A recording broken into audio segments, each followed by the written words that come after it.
Nama diberi Nurul Wahida binti Hussein, memegang nombor kad matrik KID 2306041119. Nama diberi Rabiatul Adawiyah binti Rahaisam, memegang kad matrik KID 2306041120. Nama diberi Nurul Iman binti Yusuf, memegang nombor kad matriks KID 2306041116. Tajuk kami pada hari ini ialah permasalahan rumah tangga, kesan dan solusi.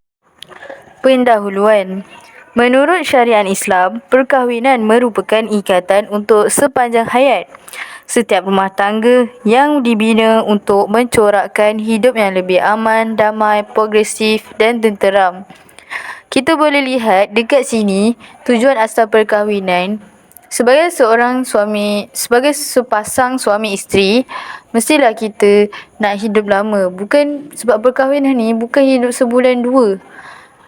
Bukan suka-suka, tapi perkahwinan ni kita nak hidup lama dengan pasangan kita. Jadi itulah tujuan asal perkahwinan. Kita boleh tengok dalam firman Allah Subhanahu Wa Taala, surah Ar-Rum ayat 21.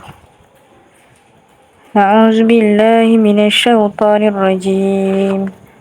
Wa min ayati an khalaqa lakum min anfusikum azwajan litaskunu ilayha wa ja'ala bainakum mawaddatan wa rahmah. Inna fi zalika laayatin liqaumin yatafakkarun. Maksudnya, dan antara tanda-tanda yang membuktikan kekuasaannya dan rahmatnya, bahawa dia menciptakan untuk kamu, wahai kaum lelaki, isteri-isteri daripada jenis kamu sendiri, supaya kamu bersenang hati dan hidup mesra dengannya, dan dijadikannya antara kamu suami isteri perasaan kasih sayang dan belas kasihan. Sesungguhnya yang demikian itu mengandungi keterangan-keterangan yang menimbulkan kesedaran bagi orang-orang yang berfikir. Kita boleh lihat istilah keluarga ni berasal dari perkataan yang digunakan adalah az-zawaj atau al-nikah, yang berasal daripada perkataan Arab. Kedua-dua perkataan ni bermaksud satu akad yang menghalalkan pergaulan antara seorang lelaki dan seorang perempuan yang bukan mahram. Maknanya perkahwinan ni untuk menghalalkan hubungan. Maknanya bila dah sah akad nikah antara antara sepasang suami dan isteri ni, maka menimbulkan hak dan kewajipan antara kedua-dua mereka. Maksudnya, bila dah sah akad nikah tu, automatik suami dah ada tanggungjawab sebagai ketua keluarga untuk memimpin keluarga. Fungsi perkahwinan. Si perkahwinan ni untuk mencapai ketenangan jiwa, hidup aman, damai dan saling mempercayai. Firman Allah Subhanahu Wa Taala surah Al-Baqarah ayat 187. Hunna libasun lakum wa antum libasun lahunna.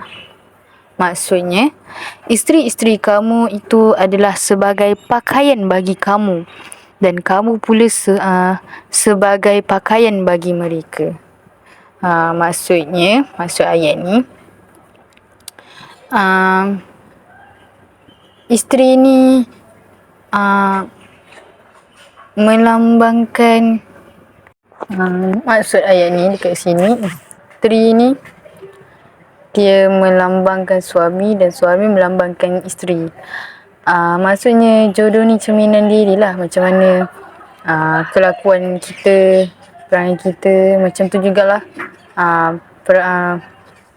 kalau kita berkelakuan baik, macam tu jugalah suami kita, macam tu. Perkahwinan ni adalah salah satu cara yang terbaik dan diiktiraf oleh syarak untuk memelihara nasab dengan mendapat anak-anak yang sah. Perkahwinan ni tujuannya apa? Tujuan untuk membina sikap akhlak yang baik dengan saling menjaga, tolong-menolong antara suami isteri. Sebab apa? Fitrah manusia. Fitrah manusia saling memerlukan seseorang untuk menyokong, untuk berkongsi cerita gembira atau cerita sedih, ataupun nak untuk cerita masalah. Jadi fitrah manusia lah untuk ada rasa nak membina maligai, maksudnya nak ada perasaan lah nak berkahwin. Okey, seterusnya kita masuk pada krisis rumah tangga. Okey, apa itu krisis rumah tangga? Iaitu sesuatu perkara yang berlaku menimpa pasangan suami isteri yang boleh merosakkan rumah tangga. Seterusnya, wujud perceraian antara pasangan. Dia bermaksud keadaan tidak stabil, boleh berlaku secara tiba-tiba, iaitu kejadian perselisihan faham antara suami isteri. Okay, dalam undang-undang Islam, krisis rumah tangga ni dia berpunca dari nusyuz dan syiqaq. Okay, nusyuz dari segi bahasa ialah derhaka. Isteri yang nusyuz ialah isteri yang mendahaka kepada suami dan ingkar ketaatan pada perkara yang diwajibkan Allah Subhanahu Wa Taala. Nusyuz dari segi istilah pula, hubungan antara suami isteri ialah kebencian salah seorang dari suami isteri terhadap yang lain. Nusyuz boleh berlaku pada pihak suami atau isteri. Okay, suami yang nusyuz ada suami yang zalim dan aniaya isterinya. Di sini, tanpa membuang masa, saya ingin menerangkan terdapat dua punca atau faktor berlakunya krisis rumah tangga, iaitu faktor dalaman dan faktor luaran. Seperti yang kita tahu, agama rasmi di negara Malaysia adalah agama Islam. Di sini, agama juga memain perkara penting dalam krisis rumah tangga. Kurangnya pengetahuan dan pendidikan yang berlatar belakangkan keagamaan serta terperangkap dalam kehidupan dan budaya sosial yang liar. Ini juga boleh mengakibatkan krisis rumah tangga. Contohnya, suami mengabaikan tanggungjawab rumah tangga seperti tidak memberi nafkah hidup yang sewajarnya kepada keluarga. Ini berlaku apabila suami tidak mempunyai daya kepimpinan dalam menerajui rumah tangga disebabkan tidak ada pengetahuan dan pendidikan agama yang sempurna. Keadaan ini akan jadi lebih buruk jika isteri tidak memiliki latar belakang pendidikan agama yang kuat. Ini apabila wujudnya permasalahan rumah tangga, masing-masing tidak menemui jalan keluar yang sihat kecuali perceraian. Yang kedua, tekanan bebanan kerja. Mencari rezeki yang halal ni memanglah tanggungjawab seorang suami. Malahan zaman sekarang wanita atau isteri juga bekerja untuk menampung keperluan keluarga. Benar, kebahagiaan rumah tangga bergantung kepada kebijaksanaan suami dan isteri yang bekerja untuk membahagikan masa dan tumpuan kerja dan juga keluarga. Namun demikian, tekanan bebanan kerja, kurang tumpuan yang diberikan kepada keluarga atau masalah di tempat kerja yang berlarutan sehingga di rumah hanya akan menyebabkan krisis dalam rumah tangga. Seterusnya adalah sikap. Suami atau isteri harus mempunyai sikap yang disenangi oleh pasangan masing-masing untuk menjamin kebahagiaan rumah tangga yang berkekalan hingga ke jannah.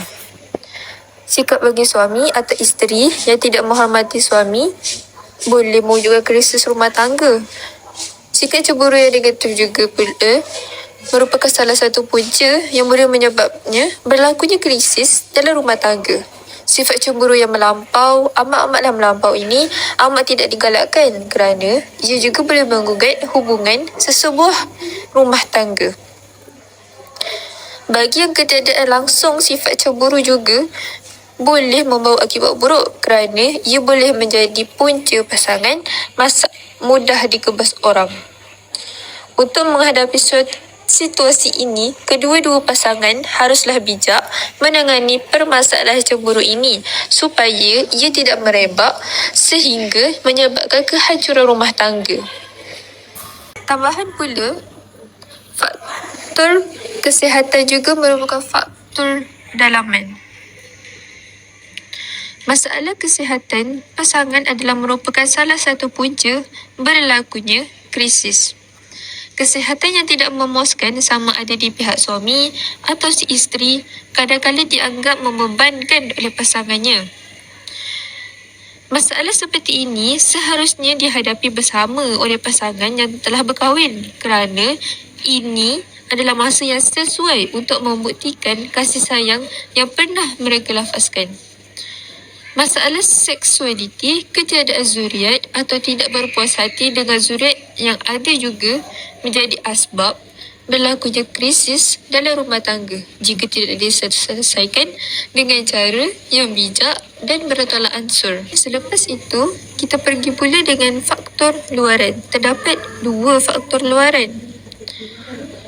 Yang pertama, campur tangan keluarga secara berlebihan dan masalah ekonomi. Yang pertama, campur tangan keluarga secara berlebihan.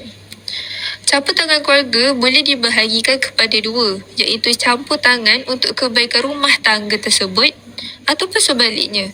Campur tangan keluarga ini, ia melibatkan mana-mana ahli keluarga dari sebelah pihak keluarga isteri ataupun si suami. Namun demikian, ahli keluarga terdekat yang kebiasaannya mampu mempengaruhi rumah tangga adalah mertua. Kadang-kala, mertua mencampuri urusan rumah tangga anaknya secara negatif. Contohnya, mertua menghasut dalam hal-hal tertentu. Ini merupakan pengaruh luar yang memainkan peranan dalam memporak-porandakan rumah tangga yang mana ia boleh menyebabkan berlakunya krisis rumah tangga ini. Selain daripada itu juga, punca sikap anak itu sendiri yang terlalu sangat bergantung kepada ibu bapa mereka walaupun telah berumah tangga. Yang kedua adalah masalah ekonomi. Masalah ekonomi juga merupakan salah satu faktor luaran berlakunya krisis rumah tangga. Masalah kemerosotan ekonomi yang melanda dunia mengakibatkan pemberhentian kerja, pengangguran, inflasi dan sebagainya. Ini akan melibatkan sedikit sebanyak mempengaruhi kestabilan rumah tangga sebilangan pasangan disebabkan keadaan kewangan keluarga yang tidak stabil ataupun tekanan perasaan, ekoran, pemberhentian kerja dan kesulitan untuk mencari pekerjaan yang lain. Pergi kepada tajuk yang seterusnya iaitu langkah-langkah penyelesaian krisis rumah tangga menurut perspektif Islam dan perundangan semasa. Penyelesaian krisis rumah tangga secara ringkasnya dapat dibahagikan kepada 3 peringkat. Antara 3 peringkat tersebut ialah: baiklah, peringkat yang pertama terdiri daripada kursus pra-perkahwinan dan juga khutbah nikah. Bagi peringkat yang kedua pula, nasihat, pemulauan dan yang ketiga ialah pukulan. Bagi peringkat yang terakhir iaitu peringkat ketiga, ianya terdiri daripada cerai, taklik dan juga fasakh. Mari kita ketahui ketiga-tiga peringkat dengan lebih terperinci. Peringkat pertama, kursus pra-perkahwinan. Ianya kebiasaannya dilakukan pada peringkat awal perkahwinan bagi pasangan yang ingin melangkah ke alam perkahwinan.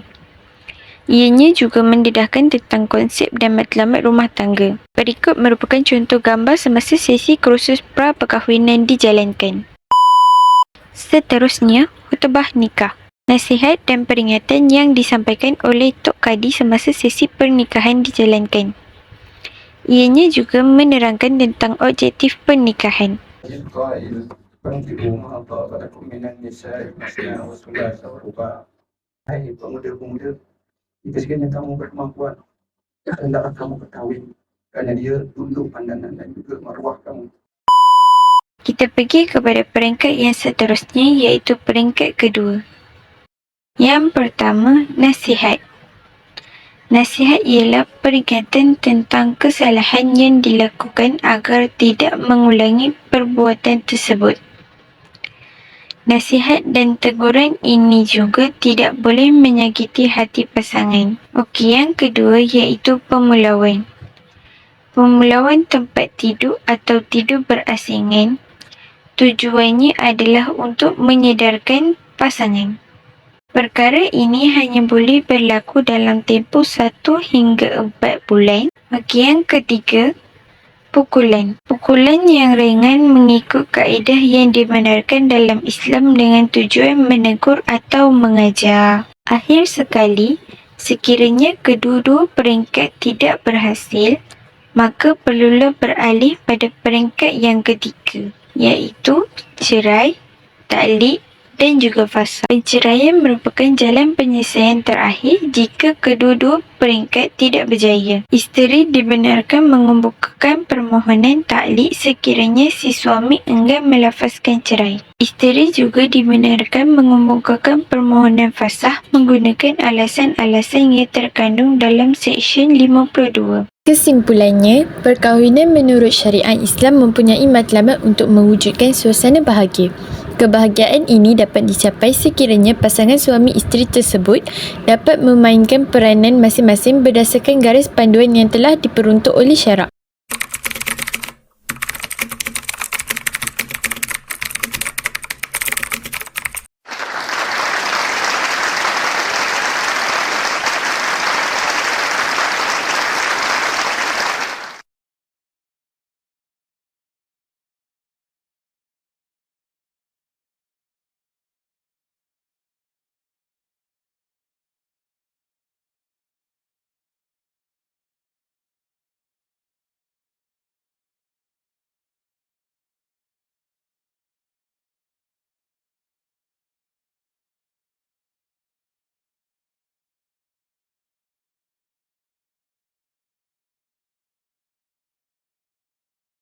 Di sini tanpa membuang masa, saya ingin menerangkan terdapat dua punca atau faktor berlakunya krisis rumah tangga, iaitu faktor dalaman dan faktor luaran.